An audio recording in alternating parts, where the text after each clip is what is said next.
என்னடா இன்னும் கேட்கலையேன்னு நினைச்சேன். டேய் என்னடா பண்ணிட்டு இருக்க? தொட்டில் செய்ய போறேன். தொட்டிலா? டேய் நீ எப்பறம் அந்த கார்பெண்டர் வேலையெல்லாம் பண்ணுவ?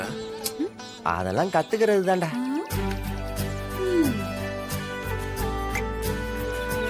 பேரப்புள்ள பிறக்கிறதுக்குள்ள சித்தப்பனையும் தாத்தனையும் ஒண்ணு சேர்த்துட்டா. எப்பவும் இவங்க இப்படியே ஒன்னா இருக்கணும். இத கொஞ்சம் புடிங்க. குடு. என்ன 3 பிள்ளைகளுக்கு அப்பா. ஒரு மெஷர்மெண்ட் டேப் பிடிக்க தெரியல. டேய் மாறா, இவரெல்லாம் வச்சு எப்படிதான் நீ முன்னேறினியோ?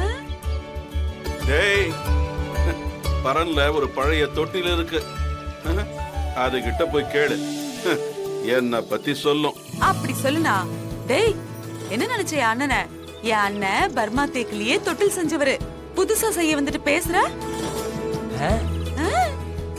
ஆனா நம்ம வீட்டுல தொட்டில்ல படுத்த ஞாபகமே எனக்கு இல்லையே. நீ அப்பவே அருந்தவாளு, எங்க தொட்டில்ல படுத்த? பாயதான் புரண்டிட்டு இருந்த. இது வேற நேரங்காலம் தெரியாம மானத்தை வாங்குது. இன்றே டவுன்லோட் செய்து உங்கள் ஃபேவரட் ஷோக்களை என்ஜாய் பண்ணுங்க.